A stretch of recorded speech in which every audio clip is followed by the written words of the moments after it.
Hello students, you are most welcome to all round knowledge. और आज हम लोग ट्रांसफॉर्मेशन सीखेंगे। तो आज का वीडियो काफ़ी इंटरेस्टिंग और नॉलेजेबल है। आप लोग इस वीडियो को अंत तक जरूर देखिएगा।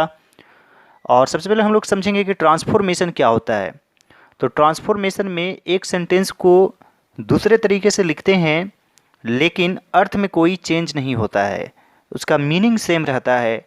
जैसे मान लीजिए एक एग्जाम्पल लेते हैं, आई एम गुड, मैं अच्छा हूँ।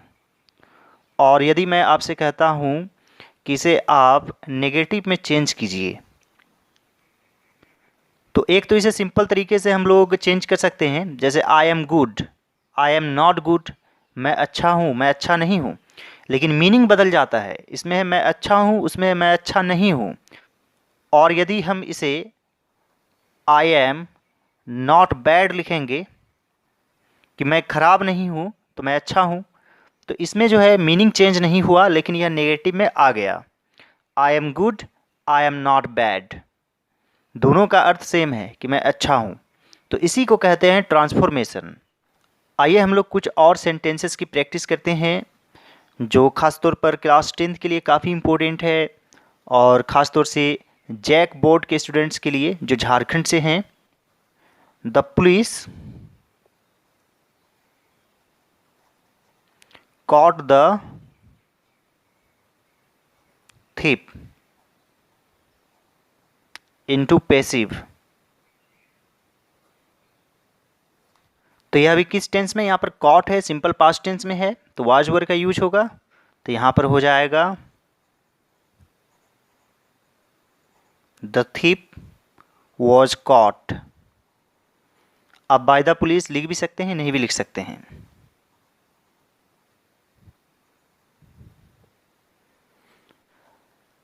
मान लीजिए everyone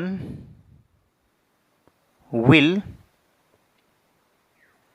admit it। मान लीजिए इसको नेगेटिव में बदलना है, ये खुद असर्टिव है अभी। तो यहाँ पर क्या हो जाएगा, everyone will admit it, सभी लोग इनका स्वीकार करेंगे, तो कोई भी इसको नकारेगा नहीं। nobody will deny it। मान लीजिए we expect good news, इसको पैसिव वॉइस में चेंज करना है। तो यहाँ पर क्या हो जाएगा, यह सिंपल प्रेजेंट टेंस में है, इज का प्रयोग होगा। Good news is expected by us. कुछ और एग्जाम्पल लेते हैं। मान लीजिए taking a gun he shot a tiger, इसे कंपाउंड सेंटेंस में चेंज करना है। और कंपाउंड सेंटेंस में ज़्यादातर एंड का यूज होता है, और का यूज होता है, बट का यूज होता है। तो टेकिंग अ गन, बंदूक लेकर उसने एक बाघ को मारा। तो यहाँ पर क्या हो जाएगा, उसने एक बंदूक लिया और एक बाघ को मारा, यानी और लगा के बनाना है, एंड जोड़कर। तो यहाँ पर हो जाएगा ही है यहाँ पर सब्जेक्ट, तो यहाँ पर लिखेंगे he took a gun and shot a tiger. तो यहाँ पर एंड से कनेक्ट हो गया। आप यहाँ पर ही लिख भी सकते हैं, नहीं भी लिख सकते हैं। He took a gun and shot a tiger, तो यह क्या बन गया, कंपाउंड सेंटेंस। मान लीजिए रिमूव टू करना है, टू को हटाना है, जैसे he is too lazy to write fast, इसमें टू को हटाना है, रिमूव टू। तो यहाँ पर हो जाएगा ही इज सो लेजी, वह इतना लेजी है, that he can not write fast. He is so lazy that he can not write fast. अब मान लीजिए यहाँ पर वॉज रहता, he was too lazy to write fast, तब आप क्या करते, he was so lazy that he could not write fast, तब आपको यहाँ पर कुड नॉट का यूज़ करना होगा। तो आप याद रखेंगे कि यहाँ पर इज है या वॉज है। यदि पास्ट में रहेगा तो यहाँ भी past form could not use होगा। चलिए कुछ और एग्जाम्पल लेते हैं। मान लीजिए everyone is afraid of death, यानी मौत से हर किसी को डर है। इसको इंट्रोगेटिव में चेंज करना है, मीनिंग नहीं बदलना चाहिए। तो यहाँ पर क्या हो जाएगा, everyone is afraid of death. Death से यानी मृत्यु से हर किसी को डर है, तो मौत से किसे डर नहीं है, यानी हर किसी को है। Who is not afraid of death. तो दोनों ही सेंटेंस का अर्थ सेम होता है। Everyone is afraid of death, who is not afraid of death. मान लीजिए he is as strong as you, वह उतना ही मजबूत है जितना कि तुम। इसे कॉम्परेटिव डिग्री में चेंज करना है, कॉम्परेटिव में। तो आप कैसे करेंगे, तो he is as strong as you, वह उतना ही मजबूत है जितना कि तुम। तो तुम उससे ज़्यादा मजबूत नहीं हो, यानी बराबर के हो। तो इसे चेंज करेंगे, you are not stronger than he. और यहाँ पर है स्ट्रॉन्गर, जो दिखाता है कि यह कॉम्परेटिव डिग्री में है। जैसे बिग, बिगर, बिगेस्ट, तो बिग हुआ पॉजिटिव डिग्री, बिगर हुआ कॉम्परेटिव डिग्री, और बिगेस्ट हुआ superlative degree.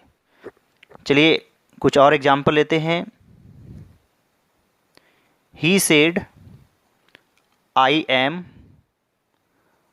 Writing a letter. इसे इनडायरेक्ट स्पीच में चेंज करना है। तो यहां पर क्या हो जाएगा, he said that. I first person है, फर्स्ट पर्सन सब्जेक्ट के अनुसार, तो यहां पर ही हो जाएगा। ही के साथ वॉज लगाना है, क्योंकि I am writing a letter यह प्रेजेंट कंटिन्यूअस टेंस में है, तो इसे पास्ट कंटिन्यूअस टेंस में चेंज करना पड़ेगा। और आप सिंपल याद रखिए कि दैट के पहले सेड है, पास्ट फॉर्म है, तो दैट के बाद भी पास्ट फॉर्म ही आएगा। He was writing a letter, he said that he was writing a letter. कुछ और एग्जाम्पल लेते हैं। मान लीजिए the weather is too hot, मौसम बहुत ज़्यादा गर्म है। आपको टू को हटाना है, रिमूव टू। तो इसे कैसे बनाएंगे, the weather is hotter than it should be, या देन इट इज़ प्रॉपर, दोनों तरीके से बना सकते हैं।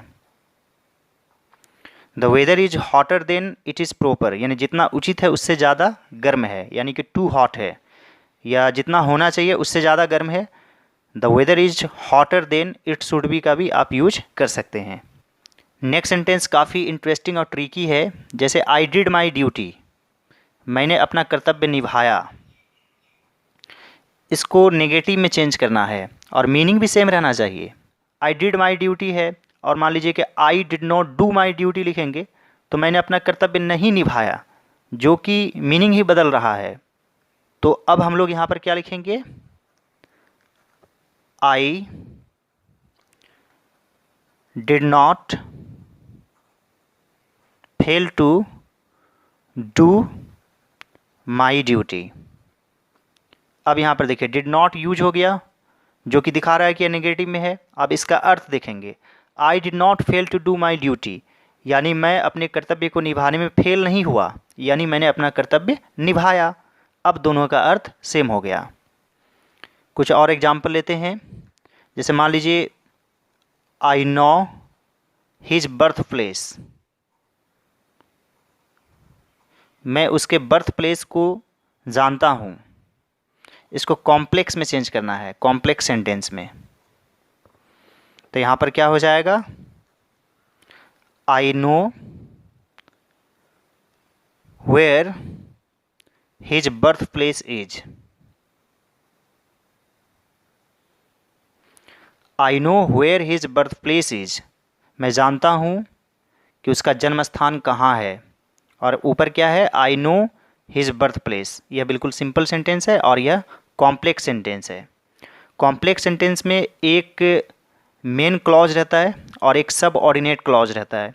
मान लीजिए आप यहाँ से बोल कर देखिए, where his birth place is, कहाँ उसका जन्म स्थान है। तो इतना बोलने से बात क्लियर नहीं होता है। पूरा बोल कर देखिए, I know where his birth place is, मैं जानता हूँ कि उसका बर्थ प्लेस कहाँ है। तो ये हो गया कॉम्प्लेक्स सेंटेंस। और कंपाउंड सेंटेंस में एंड के पहले और एंड के बाद जो है दोनों ही एक तरह से मेन क्लॉज रहता है। और स्टूडेंट्स आज का आखिरी एग्जाम्पल लेते हैं। मान लीजिए the girl is too small to speak. इसे आप खुद बनाकर दिखाइएगा, ये आपके लिए है। The girl is too small to speak. इसे आप चेंज करके कमेंट बॉक्स में लिखकर ज़रूर बताइएगा। ये वर्क है आप लोगों के लिए। कैसे बनाना है तो ये पूरा वीडियो देखिए, आपको पता चल जाएगा। सो स्टूडेंट्स आज का वीडियो आप लोगों को कैसा लगा ज़रूर बताइएगा। All right students, thanks for watching, have a great day.